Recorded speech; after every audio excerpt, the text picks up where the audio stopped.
Welcome back to Origami Snowman. I'm going to do better this time. I promise. I want to talk about uh, role models in pop culture. So here's the thing. I am a white male. I am 46 years old at the time of this filming. I won't always be. And I came from a generation. I should say I was raised by a generation that had pretty strong opinions on what boys and girls should and shouldn't be doing as boys and girls. I don't mean, physically. I don't mean like, oh, don't hold hands. That's not appropriate. I'm talking gender roles in society. And the interesting thing is, I, grew up in Indiana where there were only boys and there were only girls.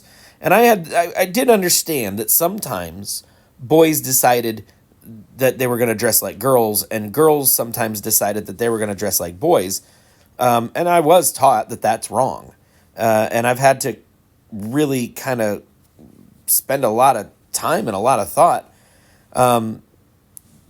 understanding that nope, that's not necessarily the case. I do not believe that that is wrong. I don't have any issues with people who, are they identify as anything. I'm sorry. I don't. I know what I am, and I trust you to know what you are.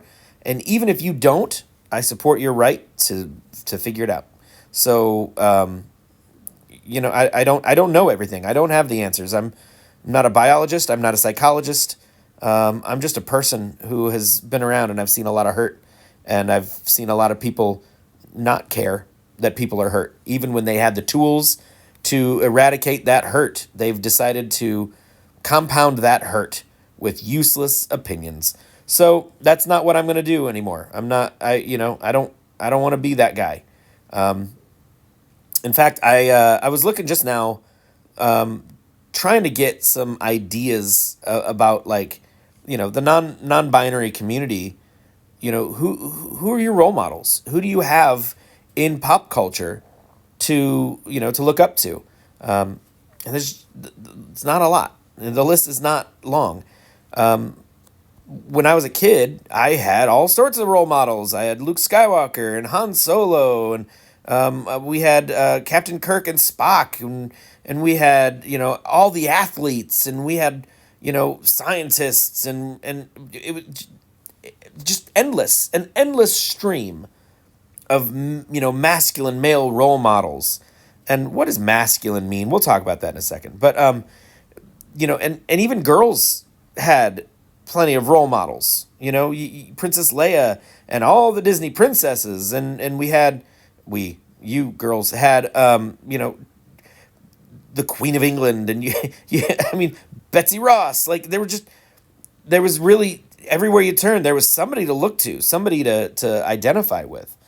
And that seemed fine to me at the time. And now, as an adult who's very aware that we as a culture are becoming more aware and more open with the way things actually are, who are y'all looking up to?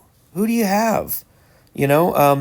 It's frustrating and it's sad because we talked about representation, how important it is to be able to see yourself in a character, and these non-binary, even the trans kids, you don't have too many people to draw from. Now there are some pretty fantastic characters in cartoons and things. Anime kind of rules the roost as far as like non-binary role models. They've got a lot compared to other sources. But anytime there is a gay or non-binary character in like a cartoon, people freak out. They think, oh no, Disney's trying to make my kid gay. Like, no, Disney doesn't care if your kid is gay. Disney wants the kid who is gay to be able to say, ah, look there, I see someone like me. They don't they're not trying to make everybody gay. That's let's do the math. Okay, if everybody's gay, then nobody is reproducing because it's not really how it works. And then there aren't any new babies for Disney to sell their stuff to. It's financially irresponsible for Disney to try to make everyone gay. Pay attention, people. It's about the money. Follow the money. I'm just kidding. That's not true. But, we get characters like Nimona, who identify, I believe, from my research, I believe Nimona, which is a Netflix property, identifies as a she they. If I'm correct, I don't know. Maybe not. Now, as a shapeshifter, Nimona gets to identify as whatever the flip she wants. And I know, by the way, I said Netflix property. I know it was a comic book first, and so it's not really owned by Netflix. But I'm talking about the show, or no, the movie. I haven't read the comic book. I know that it's quite a bit different, but anyway. So if you haven't seen Nimona, by the way, check it out. It's so good. There's a good chance you'll cry at the end. Not saying because I did, because I don't cry because I'm a man. I'm a masculine, manly man who doesn't have feelings. And that brings me to my next point. Our ideas of masculinity are hilariously outdated. We really are. We're pathetic. We are men can be among the most fragile, most dainty little things you ever did see in your life. Anything that makes us feel, anything that suggests that, we're uncomfortable or that we're incapable or anything that questions our our abilities to take care of ourselves or to, be a man is automatically shut down.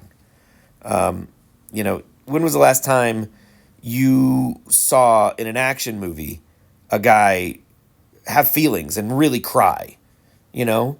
Like John Wick cried when his wife, cries over his wife and he cries over his dog, and everyone else, nobody else gets tears. Everyone else just gets a bullet. Okay. But that's Keanu Reeves. Keanu Reeves is allowed to cry. You watch Lord of the Rings, and what's ridiculous is these are some of the most masculine, most like just manly dudes you ever did see. And Aragorn, he weeps, you read the book, he weeps. He sings songs and he weeps. These are not masculine things, but oh boy, I tell you what, could you imagine, Jason Statham crying or Vin Diesel. Well, actually, I haven't seen a lot of Jason Statham or Vin Diesel movies, so maybe they do cry. I don't know. But I look at these, lifted truck having bros, and do you think they cry? No, they fight it with everything. They fight it with their guns, and they fight it with their truck, and they fight it with their beer, and like no. They don't want to. They're not going to cry. They'll punch you in the teeth. Why? We need more masculine role models who can cry. We need more genuine masculinity and less toxic masculinity. Fewer men posing as men, right? We need better examples of when it's okay to feel, because we don't know. We don't know. Our grandfathers were World War II veterans. Our fathers were Vietnam veterans. We've been told that our job is to be bait, is to be targets for bullets. And targets don't cry. Get used to your role and deal with it. That's, these are the men who raised us.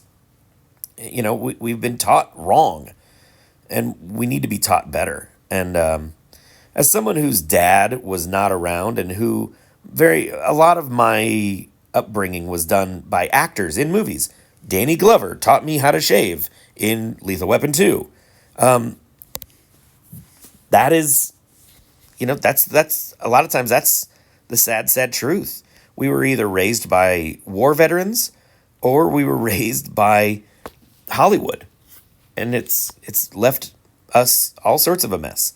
And I think Hollywood has dropped the ball. They need to give us better examples, you know. And ladies, we've been doing a great job giving you examples of tough gals. You know, I just watched Damsel on Netflix with Millie Bobby Brown, and you know what? Terrific movie, super fun action movie. She doesn't put up with any crap, you know. She it's just a fun movie, you know, and she's strong and she doesn't deal, you know. I was a big fan. Gave some great role models for my daughters. Although if they if they want to go fight a dragon, I'm right there behind them. I'll help them out. So I think Hollywood has been doing better. We've got Furiosa, you know, from Mad Max Fury Road. Charlize Theron was so good in that. She was, you know, that was not a Mad Max movie. That was a Furiosa movie. She was terrific. She looked after her own. She had man, it was great. It was great. If you want to talk about, you know, tough female role models, Furiosa is up there. Kill Bill, Tarantino's Bride, Uma Thurman, she was great. You know, so I think Hollywood is doing all right the last couple decades with strong female leads, atypical female leads, you know, disposing of gender norms and all that stuff. But for men, it's been a slow road. We don't know what a strong, healthy, masculine male looks like. You know, we get Dan Levy, who has, you know, his character David Rose. I'm not going to say the name of the show because I don't want to curse, but the Poop Creek. He's been an interesting character because of his, you know, he's so easily identifiable. Not identifiable. He's so relatable. That's what I should say. But not in an outward way.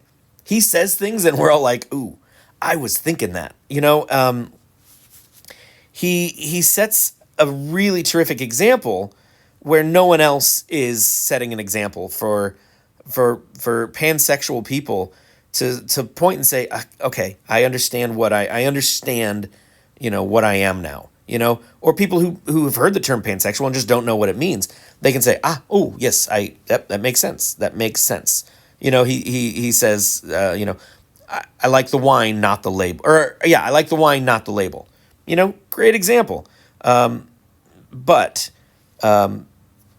masculine, you know, strong, healthy men, we don't have a great example, you know, of what that looks like. In Hollywood, men are either big, burly, beefy types, or they're comic relief. We get that. I would like to point out one off the top of my head, one terrific example of a burly, beefy man who also acts as comic relief, who also acts as a genuine, like, emotional character, like someone who has feelings and who cries and, you know, feels loss and feels pain and admits defeat, but isn't afraid to try and isn't afraid to love. And this is going to sound ridiculous because he's not even close to my favorite character in this franchise, but Drax the Destroyer from Guardians in the Galaxy. He is such a great example of a complex character.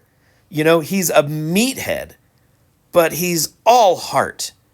And, you know, it's an example, you know, or you look at even Groot. Groot is, you know, I'm going to be honest, I didn't like Guardians 3 Swole Groot, and I certainly didn't like, you know, Teen Groot. He was weird. But Groot is very strong, he's very capable, and he's very emotional. He loves, you know? So I think that, plump. I think Marvel has actually done a pretty good job of giving good examples of men who are allowed to love, Cap loves Bucky, right? And Bucky loves Cap. It's so sweet. Rhodey and Cap, or no, not Cap. Iron Man. Sorry, my brain was going elsewhere. Rhodey and Tony, they love each other. You know, Rocket, he cries a lot. Great character, great character. Yondu, oh man, at the end of Guardians 2, Yondu, he puts it all out there. Now, granted, he does it because he knows he's about to die, and he doesn't want anything to be left unsaid, and he tells Peter that he loves him. That was it was a great moment, but we have really failed. We have failed each other, men, in giving us permission to love. We only love in extreme moments. Have you noticed this? Why can't we just be like, hey, I love you. You're awesome. We can't say it because we're afraid. Oh, I don't want people to think I'm gay. Nobody's going to think you're gay. And even if they do, who freaking cares? There are way worse things to be. I'm more concerned with someone thinking I'm a bigot. One of my favorite jokes. So I have in my bus, I have a little pride pin mounted up on my overhead. Just basically just to say, hey, listen. For those of you paying attention, you're welcome here. But I had one kid ask me, see it and say, I was driving an extra route. I was subbing, and the kid asked, are you gay? And he wasn't trying to be judgmental or anything. He just was trying to make conversation. And I said, no, but my husband is. And that was followed. That was followed by a long kind of gawking silence where he wasn't sure how to explain it to me. It was so fun. Middle schoolers are delightful when they're confused. So anyway, I don't care if people think I'm gay. I'm not gay. But it doesn't bother me if someone thinks I might be.